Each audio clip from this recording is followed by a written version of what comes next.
Sebenarnya masih worth it nggak sih untuk konten di 2025 ini? Buat kalian yang punya resolusi untuk mulai ngonten dari nol di 2025 ini, tonton video ini sampai selesai.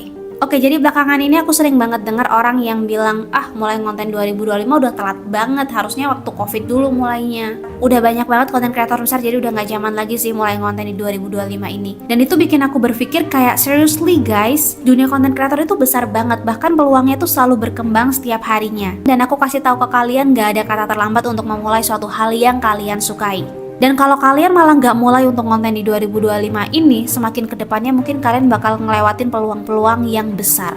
Aku ngerti banget kenapa banyak orang yang ngerasa kayak gitu, mungkin karena mereka udah ngeliat banyaknya konten kreator yang besar di media sosial. Jadi kayak ngerasa telat aja gitu untuk mulai sekarang. Tapi perlu kalian ketahui malah itu yang bikin peluangnya lebih besar lagi. Kayak dulu cuma bisa monetize konten dari endorsement ataupun kerja sama brand, sekarang udah bisa affiliate. Bahkan sekarang yang lagi marak dan lagi trennya adalah produk digital. Dan sekarang juga terbuka banyak banget peluang untuk monetize konten. Sekarang algoritma sosial media juga nggak cuma ngebantu influencer ataupun konten kreator besar, tapi mereka juga nge-boost konten kreator kecil. Kan mereka juga nge-boost banyak konten kreator pemula yang kontennya tuh menarik dan juga engage ke audiens. Dan aku kasih tahu kenapa banyak konten kreator gagal itu bukan karena mereka telat mulai, tapi mereka tuh nggak mau adaptasi. Dunia konten kreator itu luas dan juga selalu berkembang setiap harinya. Jadi kalau misalnya masih pakai cara-cara yang itu aja dan nggak mau adaptasi, ya wajar aja konten itu selalu stuck.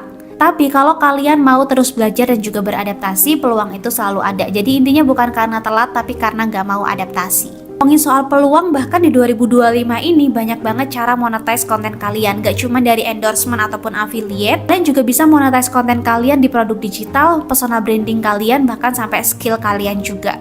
Dan ngomongin soal tren 2025 ini tuh waktu yang tepat banget buat kalian ngonten. Kenapa? Karena kalau kalian scrolling di Instagram ataupun di TikTok, sekarang tuh audiens tuh lebih suka konten yang real. Jadi kalau misalnya kalian belum pintar ngedit, it's okay, kalian cukup maksimalin di storytelling dan juga bikin konten yang lebih personal ataupun lebih real. Contohnya aja mulai dari ceritain gimana caranya kalian ngonten, struggle apa aja yang kalian laluin ketika kalian ngonten. Nah, konten-konten yang kayak gini bakal naik banget di 2025 ini karena ini lebih relate dengan audiens. Jadi kalau misalnya kalian baru mulai, 2025 ini adalah waktu yang tepat banget. Nggak perlu khawatirin device yang belum canggih ataupun editan kalian yang belum bagus, kalian cukup maksimalin di ide dan juga storytelling kalian. Jadi guys, buat kalian yang punya resolusi untuk mulai ngonten di 2025 ini dan juga punya penghasilan dari konten, ini adalah waktu yang tepat banget. Dan langsung mulai ambil handphone kalian, rekam, syuting, posting, dan ulangin terus menerus. Karena semua kreator juga mulai dari nol, salah satunya juga aku juga mulai dari nol. Intinya adalah nikmatin prosesnya, konsisten, dan jangan pernah takut gagal. Jadi nggak ada istilah kata terlambat ataupun industri konten kreator tuh mati di 2025. Ini adalah saat yang tepat dan juga momentum yang tepat buat kalian mulai ngonten. Jadi buat kalian yang punya resolusi untuk mulai ngonten, jangan lupa untuk subscribe channel ini dan juga nyalain notifikasinya, karena kedepannya aku bakal cari gimana caranya mulai ngonten dari nol, cara monetize-nya, bahkan sampai gimana caranya punya penghasilan dari konten. Dan kalian juga bisa follow Instagram ataupun TikTok aku, karena di situ aku juga banyak bagiin seputar tips dan juga gimana caranya monetize konten.